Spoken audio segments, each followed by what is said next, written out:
Berdoa sepanjang Ramadan. Salah satu ibadah yang harus kita perbanyak selama Ramadan tidak hanya membaca Al-Quran, namun juga berdoa. Banyak sekali waktu mustajab selama Ramadan yang dapat kita manfaatkan untuk memohon kebaikan dalam urusan dunia maupun akhirat kita. Perintah berdoa setelah ayat kewajiban berpuasa. Pada surah Al-Baqarah ayat 183 sampai 185, Allah Subhanahu wa taala berfirman tentang kewajiban berpuasa Ramadan. Nah, pada ayat selanjutnya Allah taala berfirman, "Dan apabila hamba-hambaku bertanya kepadamu tentang aku, maka jawablah bahwasanya aku adalah dekat. Aku mengabulkan permohonan orang yang berdoa apabila ia memohon kepadaku. Maka hendaklah mereka itu memenuhi segala perintahku dan hendaklah mereka beriman kepadaku, agar mereka selalu berada dalam kebenaran." Quran Surat Al-Baqarah ayat 186. Syekh Ibnu Al-Utsaimin rahimahullah menerangkan bahwa di antara maksud ayat ini, puasa adalah penyebab besar terkabulnya doa. Karena Allah Ta'ala menyandingkan ayat ini dengan serangkaian ayat tentang puasa. Ditambah lagi ayat ini berada di akhir ayat-ayat tentang puasa, sehingga beberapa ulama mengambil faidah bahwa kita disarankan untuk memperbanyak doa di akhir hari puasa kita, yakni saat hendak berbuka. Banyak doa saat berpuasa. Salah satu sebab terkabulnya doa yakni keadaan kita yang sedang berpuasa.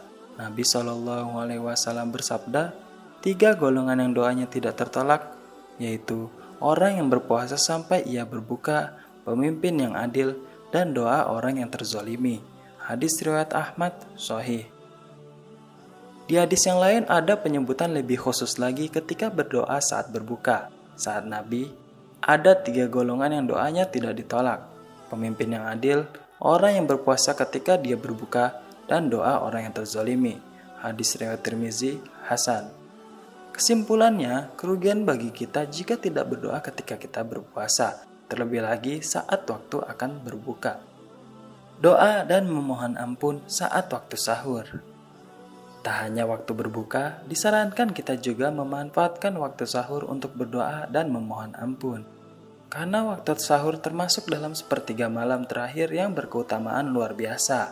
Sabda Nabi, Rabb kita Tabarakallahu Ta'ala turun ke langit dunia pada sepertiga malam terakhir. Kemudian Allah berfirman, siapa saja yang berdoa kepadaku, maka akan aku kabulkan. Siapa yang meminta kepadaku, maka akan aku penuhi.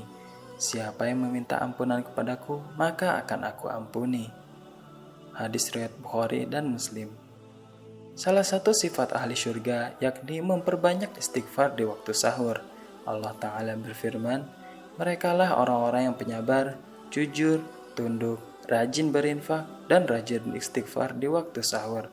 Quran Surat Ali Imran ayat 17. Ibnu Katsir rahimahullah mengatakan, ayat ini menunjukkan keutamaan memperbanyak istighfar di waktu sahur. Tafsir Ibnu Katsir. Sungguh sangat spesial waktu sahur yang adalah bagian dari sepertiga malam terakhir yang penuh keutamaan. Makanya, kita sangat dianjurkan untuk tidak melewatkan waktu ini tanpa berdoa dan memohon ampun kepadanya. Jangan lupa berdoa untuk kebaikan akhirat kita. Teman-teman, setelah kita semua paham akan spesialnya momen Ramadan ini untuk kita berdoa, perbanyaklah berdoa untuk kebaikan dunia dan akhirat kita. Apapun yang kita minta, bersungguh-sungguhlah berdoa kepadanya. Namun, yang perlu kita ingat, perbanyaklah doa untuk kebaikan agama dan akhirat kita. Karena kebanyakan manusia pada umumnya hanya meminta kebaikan dunia mereka. Minta dipertemukan dengan jodoh, meminta kekayaan materi, minta wajah yang menarik, minta untuk dikaruniai anak, disembuhkan sakit di badannya, dan lain sebagainya. Manusia suka lupa untuk meminta yang berkaitan dengan urusan agama mereka. Padahal, agama jauh lebih penting daripada dunia. Mintalah kemudahan dalam beramal, mintalah keringanan tangan dalam bersedekah, mintalah kelapangan hati dalam bersabar, mintalah keteguhan hati dalam beriman, kesanggupan fisik dan rohani untuk melaksanakan ibadah haji, dicabutnya nyawa secara husnul khotimah, dan lain sebagainya. Jangan sampai terlalu banyak doa atas dunia kita membuat kita tak sempat atau bahkan lupa untuk berdoa atas agama dan akhirat kita. Mari kita hiasi hari-hari puasa kita dengan berdoa. Semoga Allah mengabulkan doa-doa kita. Allahu waliyut taufik.